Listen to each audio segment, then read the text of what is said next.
This video lecture focuses on Olaudah Equiano's The Interesting Narrative of the Life.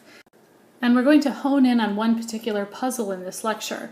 We're going to discuss how a work could be so hugely popular, how it could go through dozens of editions in the decades after it was published, how it could resonate so successfully with English readers on the one hand, and on the other hand, how the work could be so full of controversial subject matter, how it could be written in a controversial genre, and really how Equiano could get by with writing so openly about the horrors of slavery at a time when this stuff was really hushed up. Alright, so what was so controversial about this book? Part of the controversy came from the form of this writing. Today, memoirs are widely used. We read autobiographies all the time, but during the late 18th century, the autobiography as a literary genre was in its infancy. It wasn't widely used, it was not widely respected, and it certainly wasn't widely read. As I say here, this was not a bona fide literary form, and self-portraiture or memoir was thought appropriate only under a couple of circumstances. First, if the writer had some historical value, if the writer was a king or a great general, and he had some purpose in writing down his life story, then it was thought okay to write a memoir. Or if the author needed to redeem himself or herself from unjust scandal, then people could sort of understand why the writer would choose to write in the form of autobiography. Otherwise, this form was really not widely used and not widely respected, and so the fact that Olaudah Equiano chose to write down his critique of slavery in the form of an autobiography was a very controversial choice for him to make. The other main reason that Equiano's memoir was so controversial really had nothing to do with the form, but rather it had to do with the subject matter of the piece. As I say here, Equiano was writing about slavery at a time before the abolitionist movement had even taken off. Very few people were talking about the horrors of slavery, and it was really controversial to even bring up this sort of thing. Here's a quotation that really sums up the situation by Sandra O'Neill. During a century when even other black writers spoke of slavery with hushed voices, in laying bare the horrors of slavery that confronted him with each step he took away from his father's home, Equiano raises his voice loudly against it, examining and criticizing the arguments and rationalizations of the pro-slavery camp. So the fact that Equiano, especially as a black writer, is taking on slavery and the slave trade would have made this work exceedingly controversial. Alright, so we should ask, what does Equiano criticize exactly about slavery? What about his critique made it so controversial? And hopefully you have some idea about this after having read the first 3 books of Equiano's memoir. But let's go over some of the main controversial statements he made about slavery. First of all, he really emphasizes the cruel separation of families that takes place in the slave trade and the inhumane treatment that everyone received. So this first quotation points to the practice of really tearing families asunder. In the men's apartment there were several brothers who, in the sale, were sold in different lots. And the second quotation speaks of the inhumane treatment generally. We were conducted immediately to the merchant's yard, where we were all pent up together like so many sheep in a fold, without regard to sex or age. Now, interestingly, Equiano does acknowledge that in his African community there was a slave trade. But notice that Equiano sets up a huge contrast between the conditions of slavery in Africa and the conditions of slavery in the New World. He writes, "Indeed, such were the horrors of my views and fears at the moment that, if 10,000 worlds had been my own, I would have freely parted with them all to have exchanged my condition with that of the meanest slave in my own country." So here Equiano explains that if he were given a choice between being a slave in the New World and given the gift at the same time of 10,000 worlds, or, on the other hand, being the meanest or lowest slave in Africa, he would gladly have chosen to be the slave in Africa. So here he reminds us that Africans were far, far more humane to their slaves than were New World slave traders. Equiano really brings his point home by stating on multiple occasions that death is preferable to the condition of the slaves in the New World. He writes, "2 of my wearied countrymen who were chained together, I was near them at the time, preferring death to such a life of misery, somehow made through the nettings and jumped into the sea. Immediately another quite dejected fellow followed their example, and I believe many more would very soon have done the same if they had not been prevented by the ship's crew. And here, of course, Equiano makes a very strong argument against slavery in pointing out that death would be preferable to anyone who were unfortunate to suffer under it.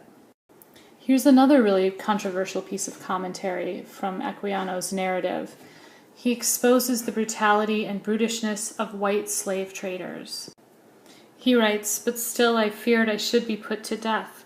The white people looked and acted, as I thought, in so savage a manner, for I had never seen among any people such instances of brutal cruelty, and this not only shown towards us blacks, but also to some of the whites themselves." Notice that here Equiano really quite controversially sets up a critique against all white people generally. And this will of course change over the course of the narrative. If you recall from book 3, he kind of changes his tune. And Equiano explains that not all white people are quite so savage, especially those in England are much more humane. But it certainly would have been very controversial to set up this sort of an argument at all in this memoir. Another very controversial piece of argument in this narrative is the fact that Equiano argues that slavery is contrary to Christian values. And take a look at these strong accusations that Equiano levels against Christians and white Christians in general in the following excerpt. "O ye nominal Christians, might not an African ask you, learned you this from your God, who says unto you, do unto all men as you would men should do unto you? Is it not enough that we are torn from our country and friends to toil for your luxury and lust of gain? Must every tender feeling be likewise sacrificed to your avarice?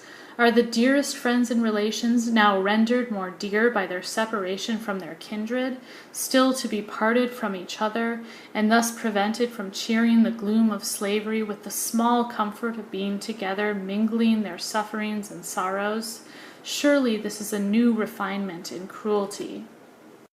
So here Equiano really very controversially calls out explicitly the hypocrisy of these Christian slave traders. Another one of the controversial aspects of this narrative is the fact that Equiano explicitly describes the horrendous conditions under slavery in the New World. Let's take a look at a couple of excerpts. This first one was unfortunately not included in your book, but I wanted to give you a sense for how Equiano describes slavery later on in the narrative, even though it wasn't part of your reading assignment. "Branded with the initials of their master's name, and a load of heavy iron hooks hung about their necks. Indeed, on the most trifling occasions they were loaded with chains, and often instruments of torture were added. I have seen a Negro beaten till some of his bones were broken for only letting a pot boil over." This next one is included in your book, and you'll find it in part 3. Equiano reported seeing a Virginia cook muzzled. The poor creature was cruelly loaded with various kinds of iron machines. She had one particularly on her head, which locked her mouth so fast that she could scarcely speak, and could not eat or drink. And this last one comes from a later part of the narrative that is not included in your book. In his report of a slave who was hung and then burnt for trying to poison a cruel overseer, Equiano wrote, "Thus by repeated cruelties are the wretched driven to despair, and then murdered because they still retain so much of human nature about them as to wish to put an end to their misery and retaliate on their tyrants." So again, at a time when people were not generally discussing the horrors of slavery, when the abolitionist movement was still in its infancy, it was highly controversial for a writer, let alone a black writer, to point out the horrendous conditions of the slave trade and to point out the hypocrisy of slave owners and traders. So let's return to the initial puzzle that I posed at the beginning of this lecture. What made these descriptions in Equiano's memoir so palatable to British readers? How on earth could Equiano get by with writing something so controversial? Again, he's making grave accusations against British slave traders. He's exposing the atrocities of slavery at a time when this stuff was really not spoken about openly. And he's doing all of this in a genre that really wasn't respected or thought appropriate for someone like him to be writing in. Well, the answer to this question, as you can see on this slide, largely boils down to his depiction of religion and Christianity. And if you ever get the inclination to continue reading Equiano's memoir, to read the parts that weren't included in our book, you would see that Equiano makes quite a heartfelt conversion to Methodism in the memoir. And he becomes a very faithful Christian by the end of the book. So really, he's able to get by with making all of these controversial statements in this controversial genre by representing his story as a conversion narrative, as a religious awakening. And notice in this image that I've included down here, Equiano is holding a book. Now, unfortunately, you probably can't make out what book this is, but I'll go ahead and tell you. It's the Bible. He's holding a copy of the Bible, and it's actually open to Acts 4:12, which reads, "For there is no other name under heaven by which we must be saved." And this really points to the fact that Equiano's focus in this memoir is on the need to be saved by the grace of God. So by representing his story as a conversion narrative, Equiano kind of gets by with making a lot of controversial statements. People are willing to overlook the other controversies in the book.